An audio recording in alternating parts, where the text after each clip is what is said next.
The opening of the Aga Khan Centre is a tangible symbol of His Highness's commitment to the advancement of knowledge through education, and a long-standing interest in architecture and the quality of the built environment.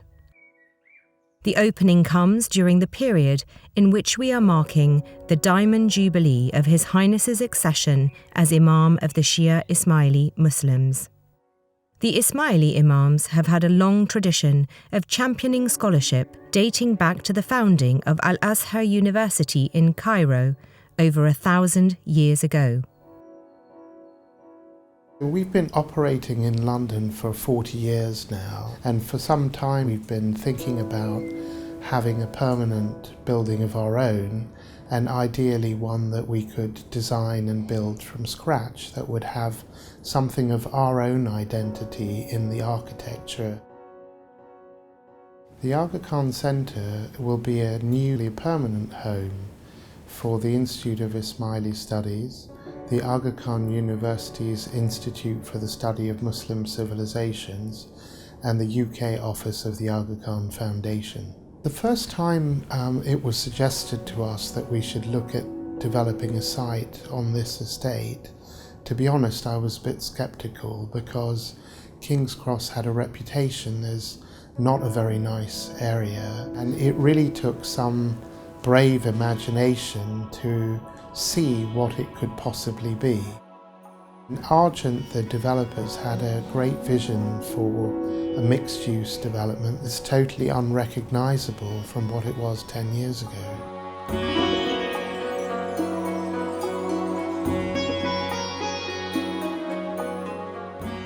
The Aga Khan Centre is in the King's Cross development, which is part of the Knowledge Quarter, a 1-mile radius of institutions devoted to the study and exhibition of ideas and information in North London.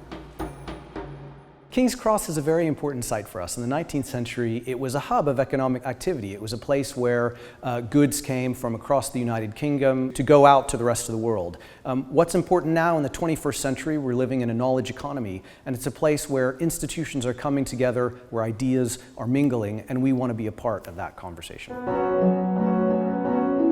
Design architect of this building is Markey and Associates. Professor Markey has amazing ability to work with light and form, and his buildings look very simple, and it's only when you work on them that you realise how complex it is to make something look simple. The Aga Khan Centre is our third project for His Highness and the AKDN. The two others are the delegation building in Ottawa and the Aga Khan Museum in Toronto. In our office, we are calling this the trilogy. And if there is commonality between the three projects, we would say is a certain modernity which responds to the external environment, to the Western world on the outside, but on the inside, there's a very unique ambiance that is created, which is a nod to Islamic culture and design.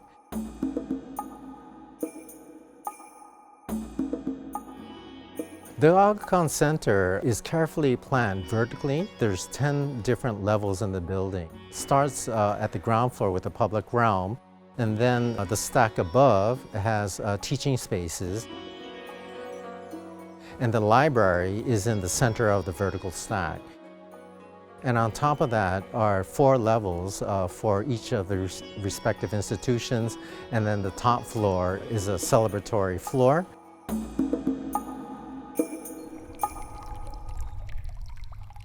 The unique feature of the Aga Khan Centre are the series of 6 gardens, one on every face of the building, which travel from the second level all the way up through the roof. Some very intimate in scale and some that are larger.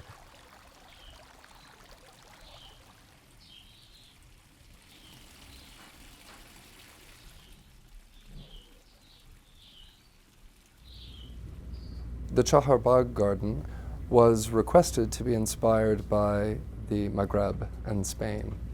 And so we looked at of course, the Alhambra and the Court of Oranges in Cordoba. And we thought, this is a space that does not have a view out. It has very little soil depth. It's on the 9th floor of a building. Perhaps that is our inspiration, is not necessarily the garden of the Alhambra, but the Chamber of the Two Sisters, where a garden is described in poetry. And that became the key to our solution for this project.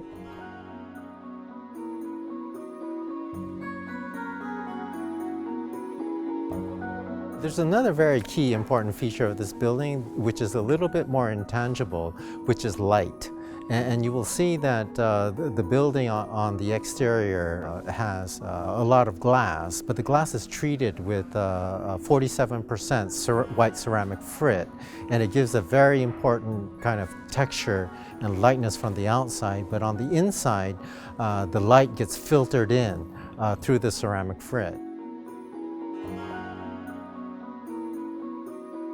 In Japanese architecture, we still enjoy a sense of craftsmanship, using the latest technology, using modern materials, and that gives the building kind of a unique tactility and a unique scale.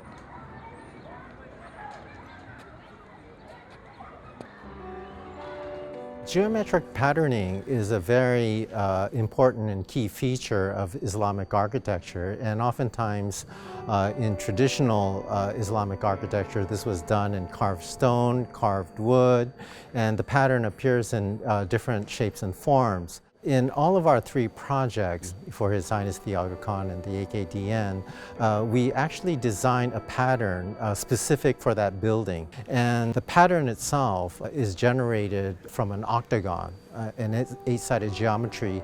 And by connecting the points, it creates a star. And that motif repeats itself in different shapes and forms on the glass, on the balustrade, in the carpet, in the ceiling.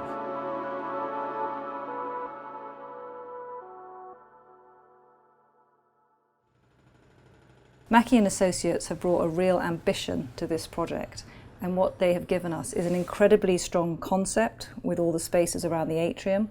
They've given us beautiful outdoor spaces. They've paid attention to how we wanted to work in quiet spaces. They've given us light everywhere and a myriad of other fantastic details. And what we like to think is a little bit of Japanese sensibility in London. The project required a huge team of designers, engineers, specialists, and we worked really all very closely together over the last 6 years. It's also been, I think, for the contractor BAM, who we have to be grateful for their incredible efforts in achieving what is an ambitious project of the highest level of quality.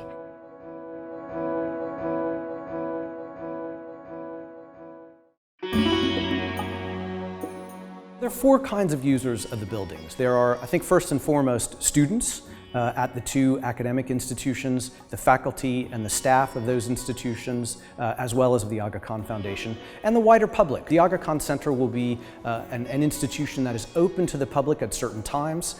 There will be 6 Islamic gardens that the public can tour, but at the same time we'll have a very active program of exhibitions, lectures, and other kinds of events where we can interact with the public and they can interact with us.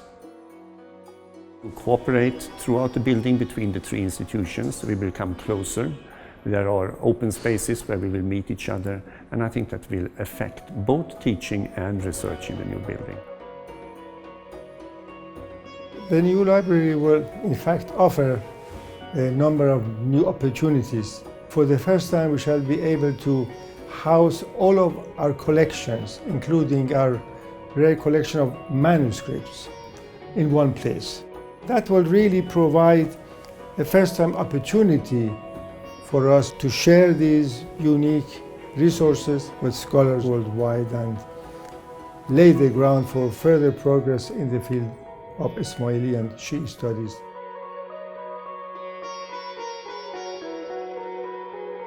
The ultimate joy of the architect comes when the building is occupied by its users, and we hope that this will generate a new sense of collaboration and a kind of synergy between the different institutions.